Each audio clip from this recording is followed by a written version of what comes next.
Well, we didn't get to do an official welcome tonight, so if you'll look around, you don't even have to stand up on this one. If you'll just kind of wave at somebody, give them a thumbs up, give them a blessing. Those who are online, we blow a kiss to you.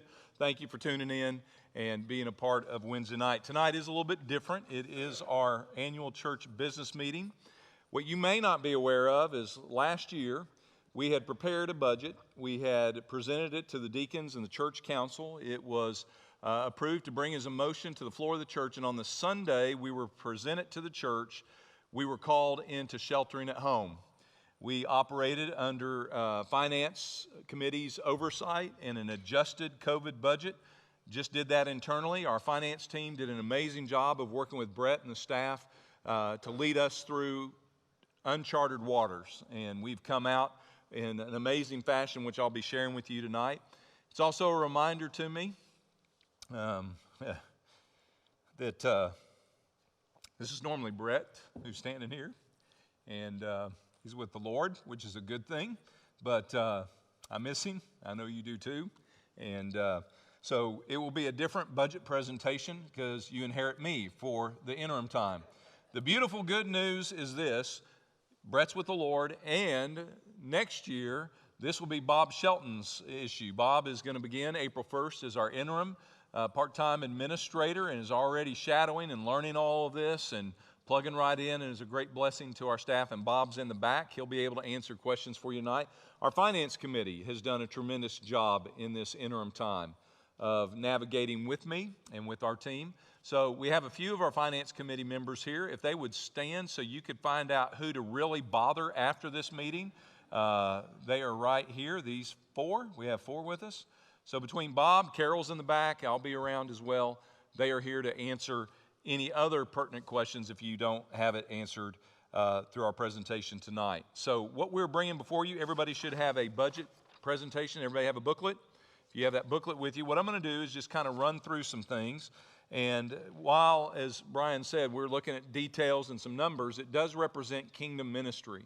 Everything that is budgeted falls under our purpose as a church to help our community know God, become family, but also impact the world. So you're going to see some things in the budget that relate to those three priorities.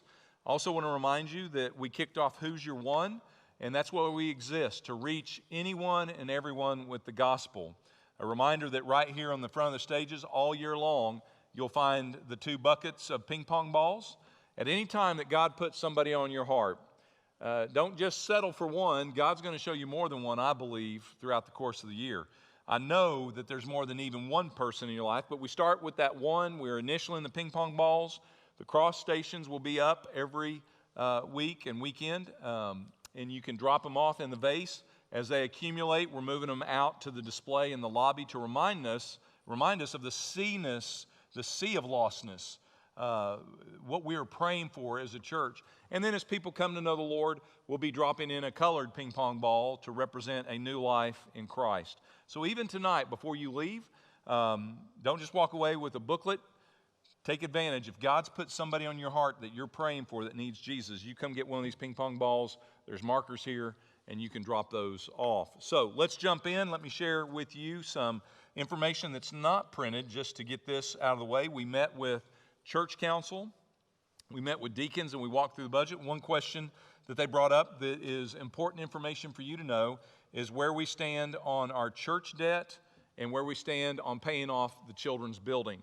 If you're new to PCBC, when we came out here in 1998, we incurred a debt to build these buildings and to purchase the property that we've been paying off since then. That may sound like a long mortgage to you, and it is, but we are getting there.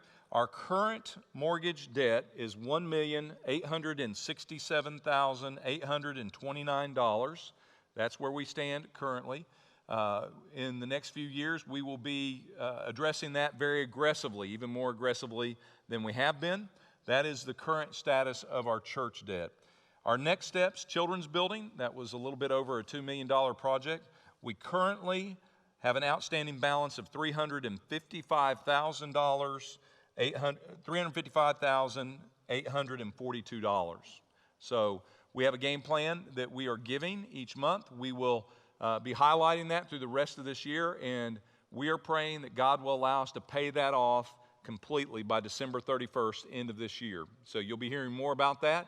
We should finally be there, and you pray with us and help us spread the word.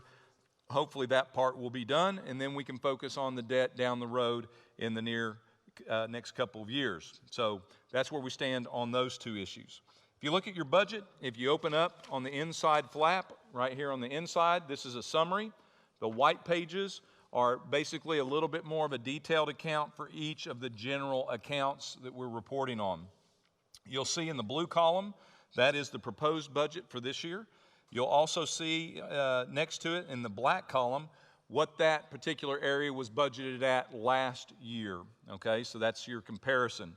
I would like to report, and this is great news, that as we came through a year of COVID and shut down and sheltering at home, would anybody like to guess how close we got to giving, what our giving amount was this year compared to the year before? Anybody want to take a stab besides Finance Committee? What would you expect? What's that? A little down. What do you think? 60%, 70%? 80%? What's that? Oh, thank you. You're setting me up well. She's saying 50%.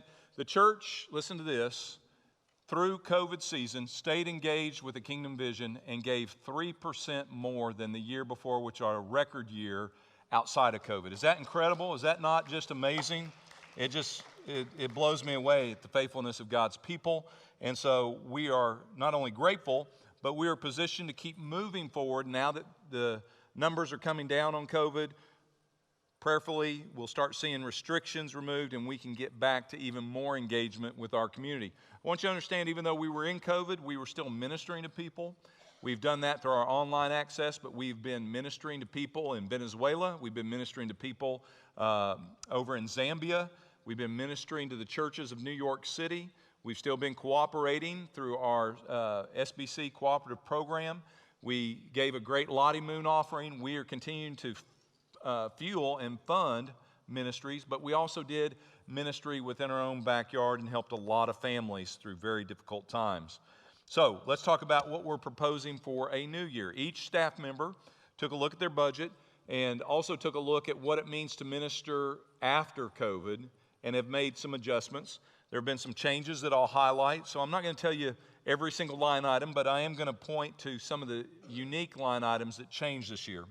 The very first thing you're going to see there is InReach Ministries, and we increased that $2,500 to help us do some major events. Especially with Who's Your One, we think that we're going to be doing some creative things to try to reach our community so that people can hear the gospel. So we budgeted an extra $2,500 in that area. You'll notice education ministry next, that it is lower than the year before. That's not because we don't believe in educating the church. What happened was we purchased a number of, what really comes out of that's mainly literature, and we purchased a lot of that going into COVID that we didn't use. So instead of wasting that, we will be using that through the course of this year, and that will lower the cost of our education ministry by that amount. Next thing I draw you down to is jump down a little ways. After college and career ministry, you'll see high school ministry and middle school ministry. This year, through praying and working with the personnel team, we moved from a student pastor, who used to be Justin, who's now in the back, and our connection pastor, to a middle school ministry and a high school ministry. And it couldn't have been a better decision, especially going into COVID. We have been able to see more of our children come out of children's ministry and get engaged immediately in middle school, where they were scared to death to go out there to that building with 10th grade, 11th grade, and 12th graders. And now we have prioritized ministries for both. And they still also will go to Falls Creek together. There will be unified ministry at times, but we are now funding middle school and high school. So they took the student ministry budget and they split it up to fund those two areas moving forward. While it looks like they're budgeted for a little less, the issue there is we used to have student ministry coordinators that worked under Justin. Those salaries came out of that, have been dropped, and now we're funding the middle school pastor, the high school pastor. So what would have been there for budget is not there now, and that has been moved over to personnel. So actually, student ministry increased as far as ministry goes this year, but that's what the breakout is there.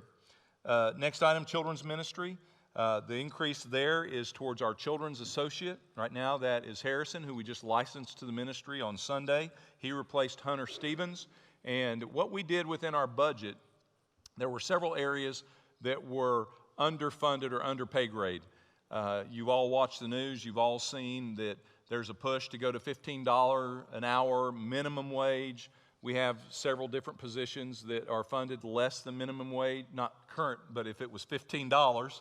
So we are preparing if that happens, and that increased that budget line a little bit for that ministry position. All other ministry dollars are still there for children, okay? Next item that's different, if you drop down to connections and venue ministry, you'll see that it has increased from $16,000 to $30,000. Finance committee choked on that. Church council and deacons were very concerned. We were called into 30 days of prayer and fasting. When they found out that's Justin Gammon's budget, it made sense to everybody.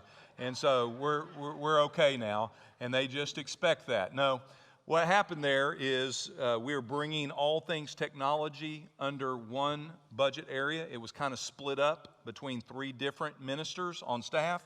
That's a $14,000 budget line for computer hardware and computer software. It was in last year's budget under a different section.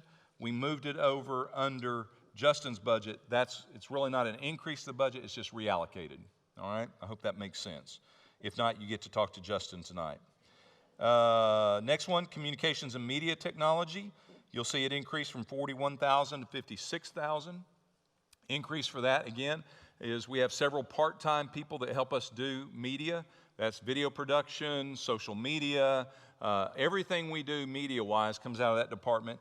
And many of those part-time positions were under minimum wage, and so that is increasing there. And they also need a new, bigger, heftier computer to do the video work we need to do, and that's all built into that increase. Next thing I would draw your attention to is if you'll come down to Acts 1:8 ministry. The Acts 1:8 budget is our missions, what we do for missions. That includes our cooperative program giving, but also our local missions that we do apart from the SBC or the North American Mission Board. And so while you see a decrease there, the only decrease are typical mission trips that we have budgeted in years past that we can't get to now because of COVID. So we back those out of the budget. We actually have continued our support to a number of different ministries, but I do want to highlight an important ministry that we increased in Acts 1:8. John Niandico, if you haven't gotten familiar with John's name, and our International Mission Church, this last year, John Niandico, we laid hands on and called him out to be our international missions pastor to start a mission church right here in Oklahoma City. John Niandico is proven to have the hand of God and the favor of God on his ministry. He is knocking the doors down in Oklahoma City. It's hard to believe. I grew up around here, served here in the 80s, and if you would have told me there was a need for international missions, although we did all the way back to the 70s, I would have never thought we would have the number of immigrants and refugees that are coming to Oklahoma City this day. He is reaching those immigrants, refugees. He is supported by the North American Mission Board. He is supported by NAM as well. And our church is increasing our support of his ministry.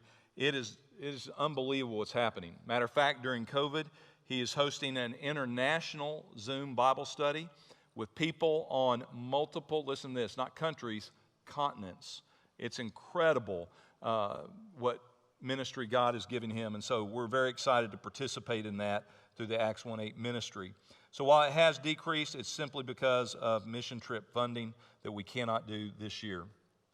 Next item would be in the area of our personnel salaries and benefits. Again, we had to make up some minimum wage difference there and an increase in some insurance issues. So that is the difference in the price there of our personnel. Property operations, if you'll take a look at that, we increased $179,000. In that, from $179,000 to $203,000. Some of that increase, a lot of that increase, again, goes to a COVID world we now live in. What we didn't used to have to budget for is now a regular item. We have to sanitize this auditorium every Sunday after each service. That requires a whole new amount of product. We have hand sanitation stations throughout the whole building. That has to be supplied. Masks, all those things really increased funding that we have in property operations. Food services, you'll see, has declined from $42,000 to $22,000.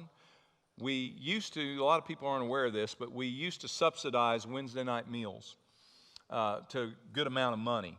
A caterer was brought in.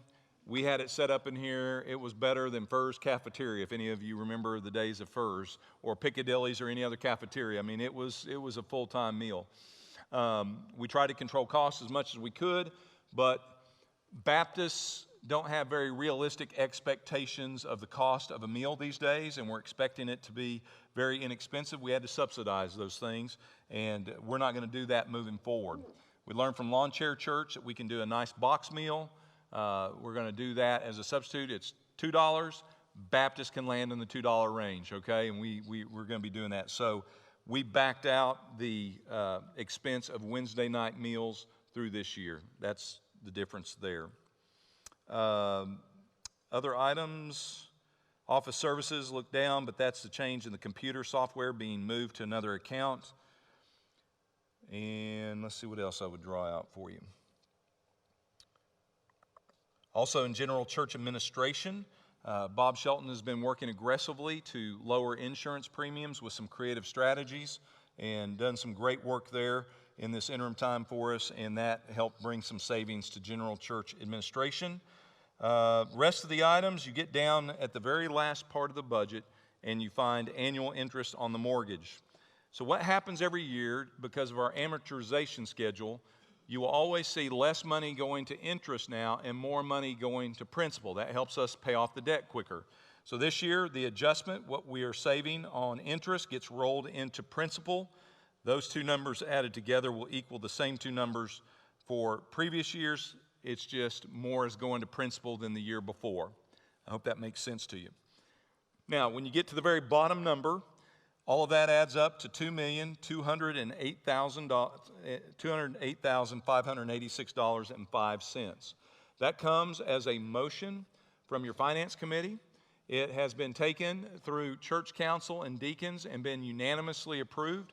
So between those three entities, they are bringing that as a motion to the church. It was seconded actually by church council and the deacons. So now that presentation is made to the church. That motion is tabled until a week from Sunday.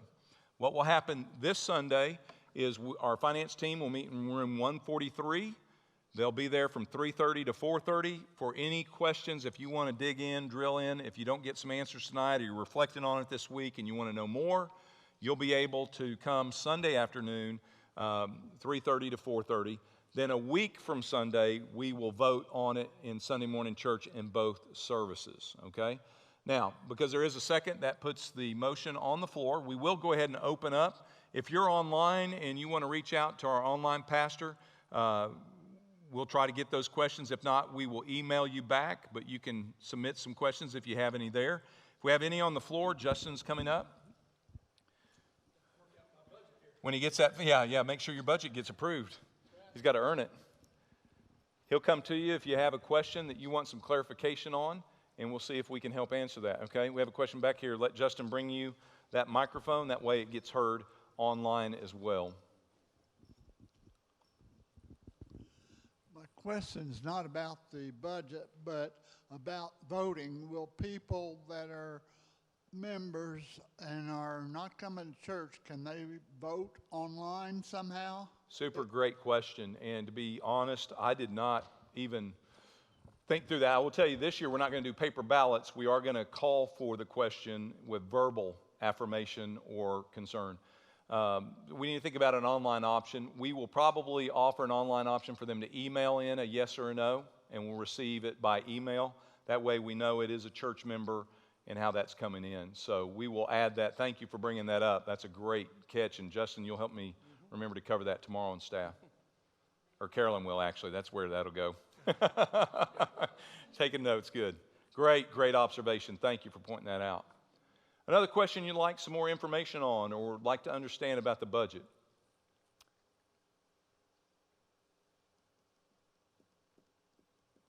Right up here in the front.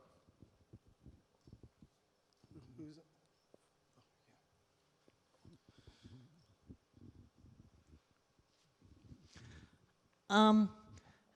For all the time that we were closed and everything, I'm sure, I know there was like 3 months that the building was just closed, right? Relatively, yes. Did we have a surplus in our budget from last year? We are anticipating a surplus of some sort. What we did during that time, while we didn't have certain ministries we were funding, we did have to prepare for a new day and a new world. We had to invest in a lot of equipment and supplies for sanitation.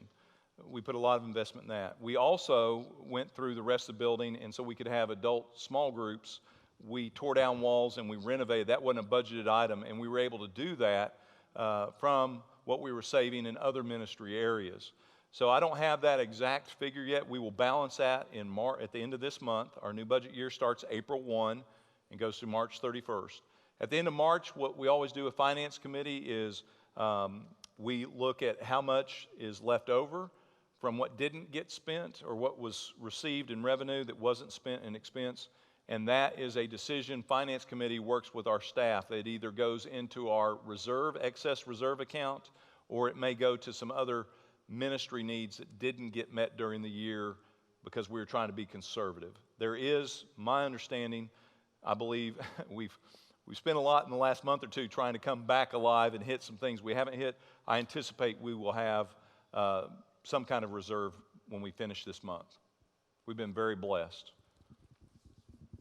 Great question. Any other questions out there among PCBC? You okay? All right, well, that's a start. Finance Committee members are available up till midnight. After midnight, they're off the clock. They're available for your help if you need them. They'll be available Sunday as well, but they'll be down. I'm going to ask Finance Committee if you'll just kind of gather at the front in these front row chairs, and we'll see if we have a few. Band's going to run us out in 30 minutes, or quicker maybe. We'll see how that rolls. But what we'd like to do is close in a time of prayer. Thank you for coming out for church budget. A lot of people say, well, that's just a night to skip. No, this is important. We want to be good stewards. God is blessing. God is entrusting to us kingdom resources, and we need to do that well. And I am so thankful for our finance team. They do a tremendous job. I'm thankful for our staff that takes it serious and don't just assume that they've got money just to spend however they want. They look at it through a kingdom lens. And we as a church are very kingdom-minded. I bless you in Jesus' name. But we want to remember those who are not yet members of the body of Christ. Who's your one? That's a great question. And I hope you're already praying for somebody. Matter of fact, every time we meet, we're praying for those ones that need the one that lives in our heart. So let's do that. If you would join me by praying right where you are, take some time. And if you don't yet have one that you're praying for, your prayer should be focused on, God, show me. Show me that one or ones. Or God, was there somebody I missed today? God, open the eyes of my heart to see that one in my life that you're placing on my heart. If you know that one or you know several ones, pray for them. If you want to come get a ping pong ball during this time, you can do that as an act of your prayer, and we'll join you in praying for them as well. I'm going to let you pray right where you are just for a couple minutes, and then I'll close this out, and we'll move on into the night.